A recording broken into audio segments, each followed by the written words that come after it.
Los informes recientemente aparecidos en una publicación católica norteamericana denunciando la práctica de abusos sexuales en el seno de la comunidad misionera en África causaron un escándalo internacional. Su texto, elaborado por miembros de organizaciones religiosas, revelaba casos de coacción y violencia, incluso de abortos, sufridos por monjas a manos de sacerdotes. En el debate que siguió a la noticia, se oyeron voces contrapuestas, desde portavoces de varias órdenes misioneras hasta algunos obispos. Pero el Vaticano, lejos de rechazar o desmentir las denuncias, admitió que las relaciones sexuales constituían un problema real entre el clero de África y América del Sur. Las relaciones sexuales de los religiosos ha sido siempre un tema tabú en la Iglesia Católica. Sin embargo, la publicación de este informe ha hecho que muchos misioneros y misioneras españoles en África estén dispuestos a hablar con sinceridad de la cuestión e incluso en algunos casos deseosos de entrar en la polémica. La lejanía y la dedicación absoluta a sus tareas han impedido que se pronunciaran sobre el tema quienes mejor lo conocen, los misioneros que llevan décadas trabajando junto al clero local en hospitales, escuelas, campos de refugiados y templos de todo África. Entre los que hemos visitado en Etiopía y seguramente también entre los de cada rincón del continente negro, existen dos posiciones divergentes ante la polémica: quienes desean airear un problema antiguo y quienes prefieren mantenerlo entre los muros de la Iglesia. Como en muchos otros temas, los misioneros más veteranos y experimentados son quienes se muestran más abiertos a reflexionar públicamente sobre una realidad incómoda. De aquí han tenido que salir ya 3 o 4 misioneros, prácticamente todos africanos, de distintos países que estaban aquí como misioneros, han tenido que marcharse precisamente por problemas de relaciones sexuales con mujeres. Algunos con monjas, pero los más con mujeres normales. El celibato es el que planea como un buitre o como un águila, mejor dicho, encima de todo esto, ¿no? El celibato ya para nosotros es difícil porque yo por lo menos muchas veces me siento como si me hubieran quitado algo, ¿no? Como si me hubieran dicho, mira, tú vas a ser misionero, pero para ser misionero tienes que dejar esto. Y yo hubiera querido tener las dos cosas, ¿no? Etiopía es el país de cristiandad más antigua en África. 16 siglos de tradición frente a la fe joven y por ello escasamente enraizada en las costumbres locales de otras zonas del continente. Bellísimos templos como los de la Libela dan testimonio de un cristianismo viejo, repartido entre ortodoxos, católicos y coptos. Pero además, la Iglesia Católica Etíope tiene la peculiaridad de contar con sacerdotes casados, ya que según la tradición oriental, los diáconos pueden contraer matrimonio antes de ordenarse, y algunos curas ortodoxos han pasado a la obediencia de Roma sin renunciar a la convivencia con sus esposas. Todo ello convierte a Etiopía en un observatorio privilegiado para los problemas derivados del celibato entre los religiosos africanos. Quizás 5% de la población han muerto, fijaros. Lo demás son soldados y prostitutas. José Luis Vandrés, padre blanco y veterano formador de sacerdotes en el seminario de Adigrat, en el norte de Etiopía, nos conduce hasta la frontera con Eritrea. La guerra ha devastado la región y en la ciudad de Zalambasa no ha quedado piedra sobre piedra.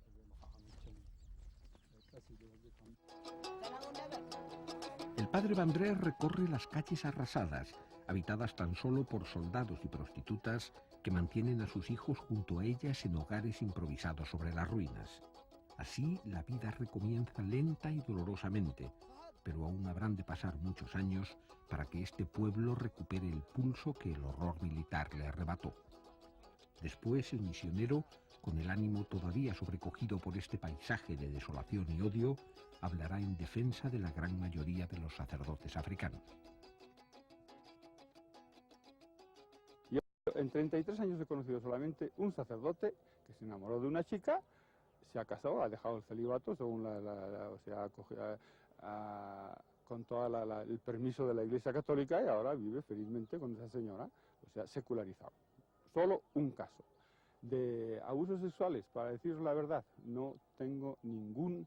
Aquí en 33 años no he oído a nadie, ni he oído ninguna voz, ni nada. Pero en fin, de hacer de ese informe como si fuese la ley común de que el 90% de los sacerdotes no siguen el celibato, o que los abusos sexuales con religiosas o no religiosas es cosa común, yo creo que eso es sacar las cosas de quicio. Yo no dudo, por ejemplo, que en ciertas regiones de África el problema existe, pero sin embargo, en fin, por lo que conozco yo en la historia de los padres blancos en África y oí a otros compañeros, tampoco hay que exagerarlo. Que haya curas que no viven el celibato, eso todo el mundo lo sabe. Pero que sea la ley, o sea, la ley común, el que no lo vivan, eso desde luego no creo, porque hay también curas buenísimos. En el hospital rural de Bushulo, en la sureña localidad de Awassa, 2 monjas franciscanas luchan contra la meningitis y la tuberculosis, enfermedades endémicas en la zona. Etiopía no es su primera misión, y su larga experiencia africana les permite hablar serenamente de los problemas del clero local que han conocido a lo largo de los años. Cuando estuve hace varios años en Kenia, en una de nuestras reuniones de la congregación, pues teníamos un cura keniata que nos dejó la misa y después se quedó a comer con nosotros. Y en la conversación, después en la sobremesa, nos dice, oh, bueno, es que las monjas tienen que abortar. Y yo me quedé asustada y le dije, bueno, ¿y qué hacen dentro? Le dije, ¿por qué no se van? Porque se pueden casar en vez de abortar. Y me dijo, no, porque ahora con el problema del SIDA, pues los curas no quieren contaminarse, entonces van con las monjas, que son vírgenes. Y eso se me quedó tan dentro. Después ya nunca más lo oí. Hasta ahora hace, pues qué sé yo, unas semanas que yendo en el coche, en la radio, pues dijeron que el país había publicado un artículo diciendo que el Vaticano había reconocido este hecho, sobre todo en los países africanos y en Sudamérica. Entonces cuando vine a casa le dije, Isabel, mira lo que he oído. Dice, bueno, eso hace tiempo que ya se sabe. Digo, no, que se sabe que pasa así, pero que sea una cosa tan pública y que sea tan normal, pues no lo sé. Yo creo que hay que dar oportunidad a los curas que se casen, que tengan la oportunidad de casarse y de que vivan, porque la cultura africana es completamente diferente. El celibato no se entiende. En muchos casos los sacerdotes sufren como mal menor o mayor el celibato con tal de ser sacerdotes. Yo separaría con el tema de las monjas. Si las monjas desean tener hijos, o sea, hay muchas, no tienen por qué ser monjas. Yo pienso que eso está claro, no hay ninguna necesidad de ser monjas.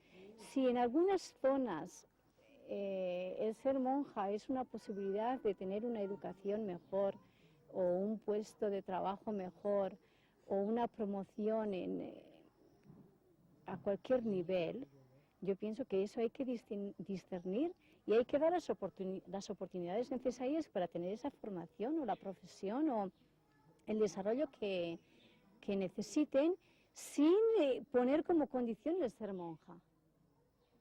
O sea que yo pienso que si se dan esos casos es porque la información no ha sido clara o la formación no ha sido adecuada y creo que se podría aclarar y separar. O sea, si yo quiero ser enfermera o maestra, no tengo por qué ser monja.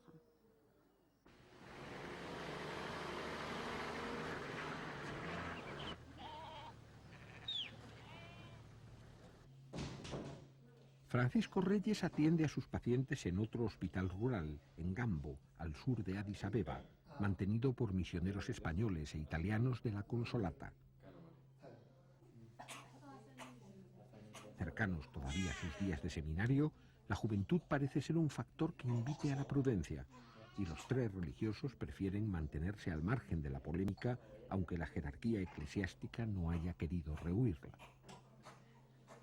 Aquí estas noticias pues no nos han llegado ni en las comunidades se ha hecho ningún tipo de reflexión, ni se ha invitado a nadie, porque esto no tenemos un problema generalizado como para decir, bueno, hay que reflexionar a nivel de las comunidades, o esto es un problema grave. No, ha habido algún caso, se ha tomado alguna medida, pero en general no ha habido grandes problemas.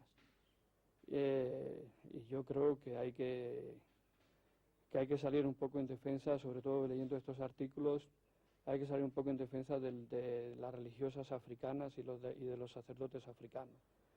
Porque yo he trabajado en una misión que está aquí cerca, que es unos 40 kilómetros de aquí, en Shashemane, y he trabajado con religiosas africanas, y cuando yo estaba allí había 9 religiosas, y nunca, en 9 años que está en la misión, nunca hemos tenido ningún problema con ninguna de estas hermanas, ni ha habido nada absolutamente.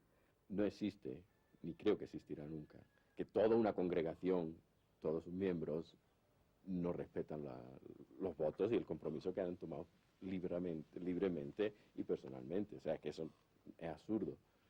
O toda una diócesis, todos los curas diocesanos de esa diócesis no respeten a las monjas y lleven una vida completa. Es que eso que no tiene pie ni cabeza. Hay casos, y puede haber, y a lo mejor pues alguien se puede sentir herido porque ha intentado denunciar, quitar a este tipo de aquí de en medio que está molestando a estas, o quitar a esta que está molestando a este, porque es bilateral. Y a lo mejor pues quien es responsable de hacer eso pues no ha tomado medida, entonces se enfada, entonces publica y cosas de esas, ¿no?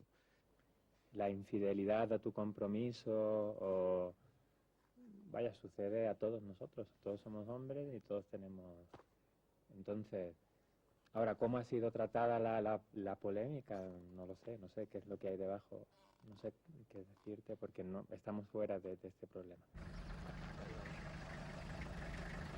En la región de Bucro, duramente castigada por el hambre, otro padre blanco se enfrenta diariamente a los efectos de una profunda miseria. El misionero Ángelo Laran visita cada día a sus parroquianos tratando de ofrecerles gestos de cariño y palabras de consuelo en momentos muy difíciles.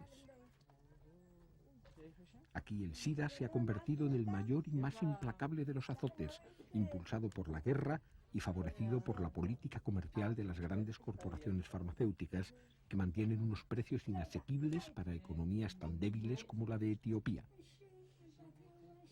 Lo único que tienen, como lo que reciben fijo, es la ayuda que cada 2 o 3 meses reciben del gobierno, que son unos 15 kilos de trigo por persona. Y eso, pues, parte venden para electricidad o el queroseno, para el agua, para leña, medicinas, y parte es lo que comen. Lo que recibieron últimamente, hace un mes que yo estaba aquí cuando lo recibieron, está ya comido por, no la polilla, pero el gusano. O sea, metes la mano y te queda toda blanca. O sea, no es incluso saludable lo que están comiendo ahora, ¿no? Y aquí está esperando posiblemente el día en que le toque morir, que eso no le asusta. Lo que más le preocupa es qué va a ocurrir a los hijos y a la madre, ¿no? Entonces, estamos dando un poco de confianza y esperanza de que no tiene por qué preocuparse, que nos haremos cargo de los hijos y de la casa.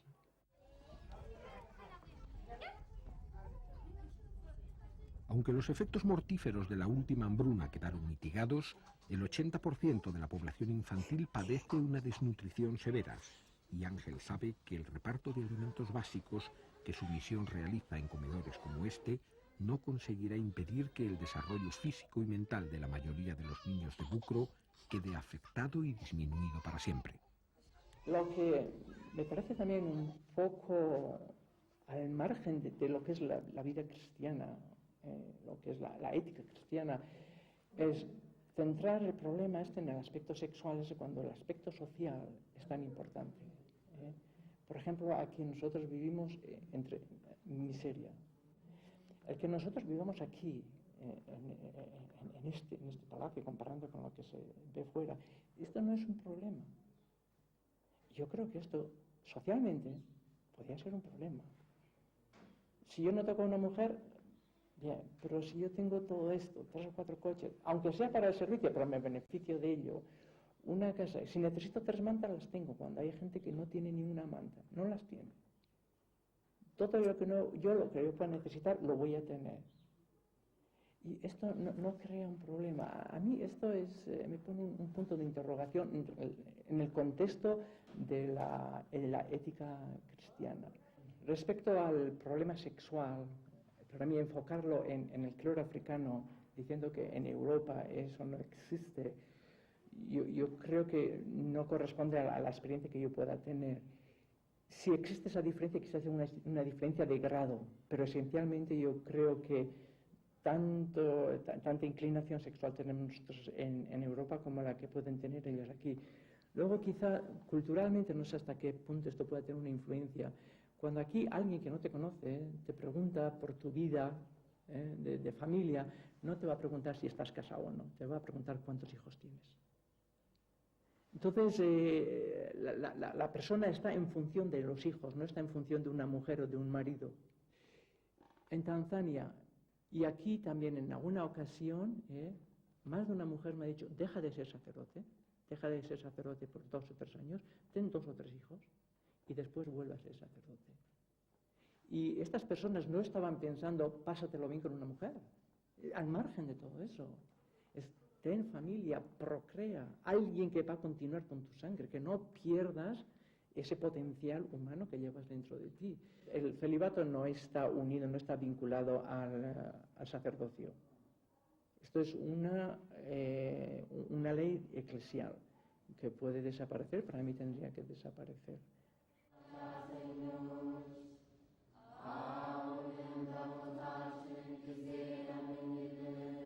Las denuncias sobre abusos sexuales en algunas misiones católicas adolecían de una explicación sobre la mentalidad tradicional del clero africano, algo que resulta imprescindible para valorar el problema y que los misioneros más veteranos conocen perfectamente.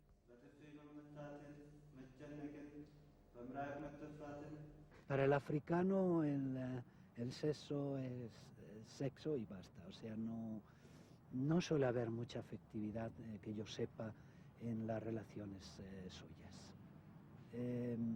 Ellos usan a la mujer como se puede usar una gabardina o como se puede usar cualquier objeto, se puede usar el coche, y cuando se cansan la abandonan y ya está. Este hecho de permanecer con la mujer es muy escaso. Yo no tengo ninguna referencia de un sacerdote africano que haya dicho, bueno, pues dejo mi sacerdocio y me caso con esta mujer.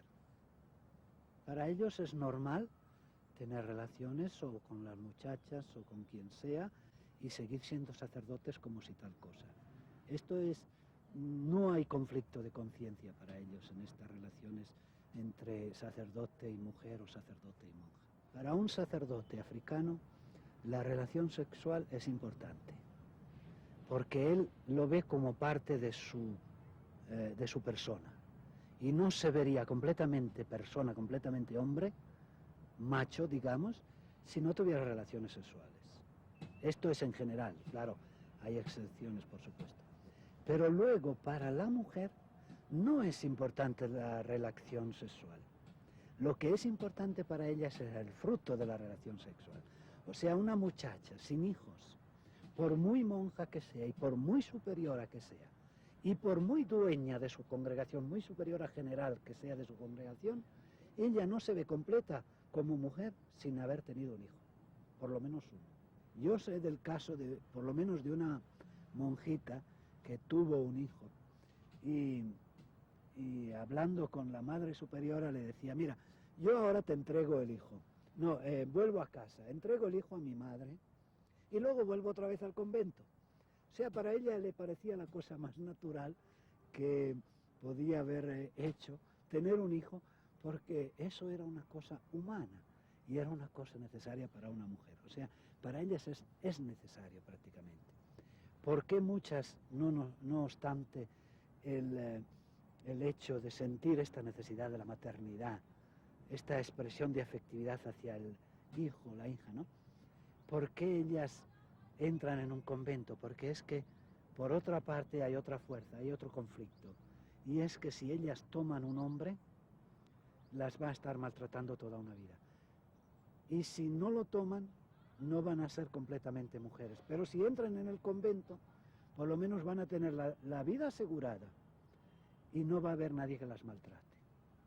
A no ser que luego, claro, se encuentren con el chasco de ver que los maltratos psicológicos de un convento pueden ser peores que los maltratos físicos que le puede dar un hombre. Luego, en el sacerdote africano existe un concepto distinto. Para ellos es bueno lo que no se sabe. Entonces, yo siento la exigencia de una sexualidad y voy a ir a donde me parezca. Y voy a hacer lo que quiera, basta que no se sepa.